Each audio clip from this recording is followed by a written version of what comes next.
It's like the first week in a month where the waiver wire actually has some decent options on it. Obviously, before we get to the ads, I definitely want to go through and look at all the drops. First guy that I think you should drop, Caleb Williams. I actually picked him up about a month ago coming out of the bye. I thought Caleb had shown some promise going into the bye week. Obviously, this Bears offense had improved like every week straight for a month. Now you have back-to-back performances where it's an absolute disaster. Whether you want to blame it on the offensive coordinator, the offensive line, or Caleb Williams, it really looks like this Bears offense is turning into one of the worst offenses in the league. So you can let go of Caleb for sure. And also, I actually just cut Cole Kmet in the flock league as well. Just because with Kmet here, you're arguably the fourth option in this offense, and the offense isn't even good enough to support a single player. Now, our next drops will be all Bucks wide receivers not named Mike Evans. You have the bye week in week 11. Mike Evans potentially comes back in week 12. Nobody, including Jalen McMillan, was able to establish themselves as the true wide receiver one with no Evans and no Godwin. So I think it is very difficult to imagine that any of the Bucs receivers are viable once you have Evans back in, which definitely Evans could be back after the bye. Our next drop will be Isaac Gurindo. Very easy. I mean, obviously, CMC was injured all season. Jordan Mason got injured the week before the bye. But now you have CMC fully healthy, back to what he usually does, and Jordan Mason's healthy as well. So Mason's the primary handcuff back. There's no reason to have Isaac Gurindo on your roster. Michael Wilson will be the next drop here. I mean, if you're looking at Arizona, in the games where they get blown out, you don't really have a lot of Kyler passing volume. In the games where they win easily, you don't have a lot of Kyler passing volume. Harrison has established himself as the number one target in this offense. So realistically speaking, I just don't see a world where you can start Michael Wilson. So there's no reason to roster him going through his bye. Also looking at Washington, obviously Brian Robinson has been dealing with a hamstring injury for a while. And early with the injury to Brian Robinson, it looked like there were going to be a couple of running backs in Washington that could be viable. Well, this past week, you see, it's only Austin Eckler. So really, if you have any Washington running back not named Eckler or Robinson, you can safely drop those options.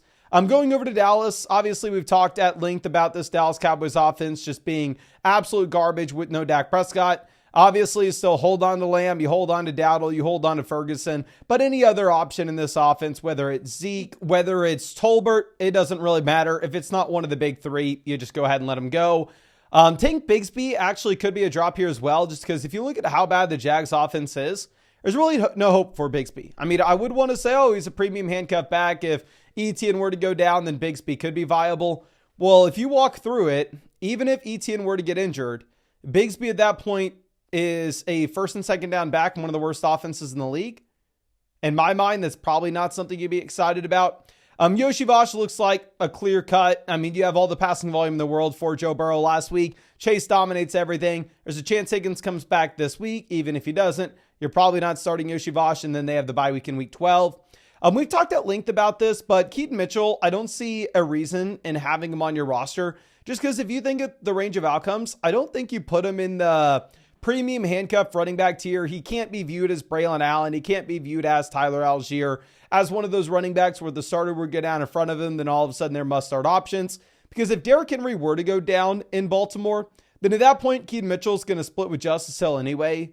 Obviously, Mitchell's nothing close to a starting running back when Derrick Henry is involved, so very easy to cut Mitchell and very easy to cut Jaleel McLaughlin as well if you still have him on your roster for whatever reason. Obviously, we'll talk about Audric Estime at length, but he looks like he's the one that's emerging here in Denver. Now, going over in our top two pickups for this week, we've talked about them over and over again. I just want to reiterate, Juwan Jennings needs to be on a roster in pretty much every single format. Now, obviously, I look at a couple 6-team leagues, a couple 8-team leagues in the live streams every once in a while, and if you're playing in a 6-team format, what do you even do watching a waiver wire video?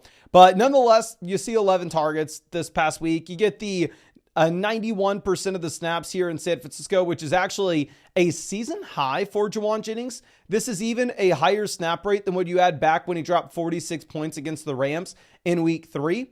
But Jennings does lead the team in targets and receptions, as well as receiving yards. Now, obviously, am I sitting here expecting Jennings to be the number one guy over Debo in the future? No, probably not. And also, I do expect for us to see some regression in this Niners offense where, honestly, it's not really like you can say Purdy's going to have 350 plus passing yards every single week. But Jennings definitely needs to be rostered mid-wide receiver 3 for me rest of season. Ricky Pearsall, 100%. I picked him up in the Flock League about a month ago, and looks like he is a very solid flex play. If you're playing in that deeper, like 12-team, 2-flex league, definitely Pearsall can be a play through the bye weeks in the coming weeks. Obviously, you get the long receiving touchdown, which kind of boost him up to the 17 fantasy points. I will say, obviously, it was a phenomenal matchup going up against Tampa. Purdy had himself a phenomenal day, and you only had 6 targets for Pearsall. So I don't have Pearsall in the same tier that we do with Jennings. I have Jennings at wide receiver 36 in our rest of season ranks, right in the same range of like Waddle, Myers, Dell, and Olave. Now, with this Waddle ranking, it is subject to change. I'm recording this right before the game on Monday night. But also, all these rankings are going to change consistently on the site. You can always see the updated rankings over on flockfantasy.com. We actually have an exact tool for your waiver wire, which is super useful. It's on the My Teams page. So if you play on Sleeper, Yahoo, or ESPN, it's completely free for you to go over to the My Teams page, link your fantasy football league with the site, and then you can not only see all the power rankings in your league, sorted by position, if you want to see who has the strongest running back group, who has the strongest wide receiver room, whatever it may be. But in the far right column, you can actually see the best waiver wire pickups in your league in particular. And this helps it out a lot where maybe I don't talk about a player that is available in your 10-team format because I would assume that he's not on the waiver wire. But you can go through and you can check, oh crap, Mason didn't talk about, say, Mark Andrews. Mark Andrews on my waiver wire. We know we should go get him because of that waiver wire tool. So make sure you go link your teams for free. Again, if you play on ESPN, Sleeper, or Yahoo, I'll leave the link to flockfantasy.com, both in the description and comment section for you. Now, moving over to our next pickup, we are going to be looking at Audric Estime as the second best waiver wire addition this week. With Estime, we already have a report coming out on Monday that they like what they see, and they're going to continue to get Estime more and more looks going into the future. And this is funny because Estime already was effectively the starting running back here in Denver this past week. The man sees 14 rushing attempts compared to Javonte at like 5. And if we're getting more usage, I think this kind of cements Estime as maybe the guy you want in Denver. Now, the drawback that you have here, and I'm going to be very clear, I don't think Estime can be some must-start option every single week unless we see something change, and that's with the receiving usage. I am still going to have Javonte Williams for this week ranked ahead of Audric Estime, where what we had with the snaps was we had actually Javonte playing on third down and in the 2-minute drill, and we had Audric Estime on first and second downs. Now, of course, if his role is going to continue to expand, that's great news. He deserves a spot on your roster.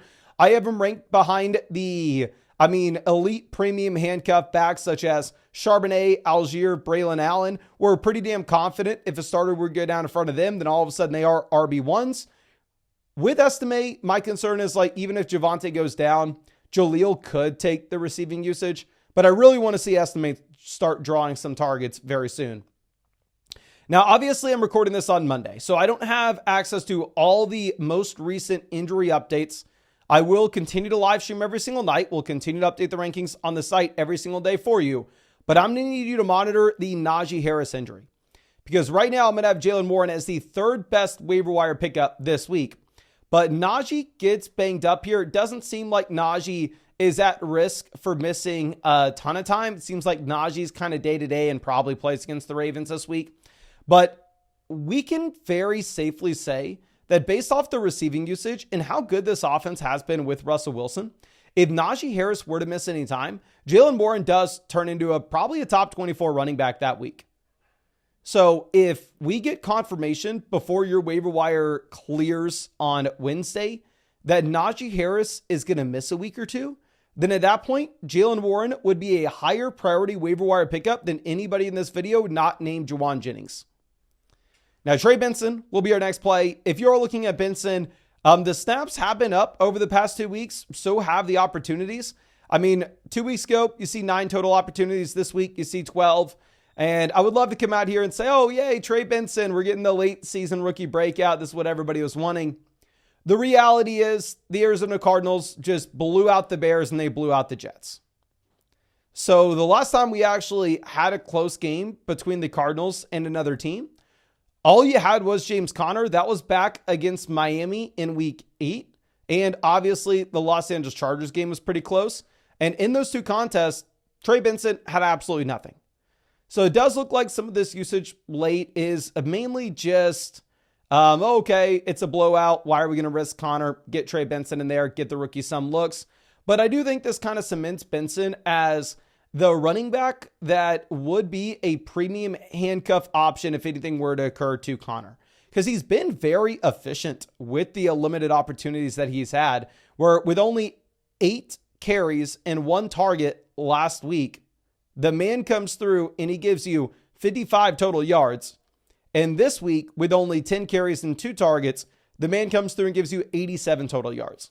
So our priors were, okay, he can catch the ball. He has size to be a 3-down player, and he has the NFL draft capital. So if anything were to occur to Connor, Benson probably turns into a must-start player. Tajay Spears will be our next option. Obviously, Spears coming back from the injury that he suffered 4 weeks ago. And he does see 46% of the snaps here in Tennessee. Now, the issue is, with Spears, he's neither a good enough running back, and this offense isn't a good enough offense for Spears to be effective in a committee in fantasy football.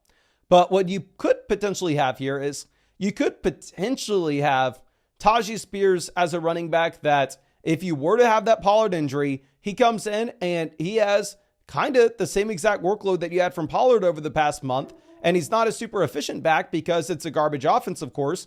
But when you have the receiving usage and you have the guaranteed carries, then at that point, you're in a spot where you're going to put fantasy points up regardless. So Spears now goes back to being that, I don't want to say premium handcuff back. He's not up in the range of Tyler Algier for me. But I think if Pollard were to go down, he's a locked and loaded RB2. I have him right in the same range in the rankings as like Jordan Mason and a couple of the other waiver wire options we're talking about with Jalen Warren and Trey Benson. Now, Cam Akers is another handcuff back where he actually could move up in terms of the priority for the waiver wire this week, depending on the news that we get with Aaron Jones. Obviously, this will be something we have to continue to monitor, but it looks like right now that you have Aaron Jones labeled as day to day. I mean, obviously, if you had an injury to Tony Pollard, I'd be very excited about Spears. If you had an injury to James Conner, I'd be very excited about Trey Benson. My hesitation here with Akers is, one, I already went through this. I mean, back when you had the Joe Mixon injury, I mean, I myself thought I could get away with starting Cam Akers against the Vikings, and it gives you a 9.9 fantasy points if you get lucky with the receiving touchdown. I thought I could start Akers against the Jags, and he comes through with the 5.3 fantasy points. We've already seen Akers stepping into that starting role, and he looked very bad. And on top of that, while I would expect Akers to be the starting running back based off the usage that we saw this past week between him and Ty Chandler, Chandler will still probably have a role here. So Akers is like RB53 in my rest of season rankings at the moment, right in the same range as like Khalil Herbert, Tank Bigsby, and Jerome Ford. But it will be something to monitor. Now, obviously, if Aaron Jones is good to go, then I have literally zero interest in Cam Akers. And for the love of God, don't pick him up. It's really only if it looks like Aaron Jones is going to miss a week or two. Gus Edwards is somebody that's now back on the radar. I'd probably rather not roster Edwards if I were you, because the realistic situation is this running back that has absolutely nothing as a receiver. He has 1 target this season. Now, obviously, he comes in, he sees the 10 carries for 55 rushing yards this past week against the Tennessee Titans, a defense that really isn't super inspiring.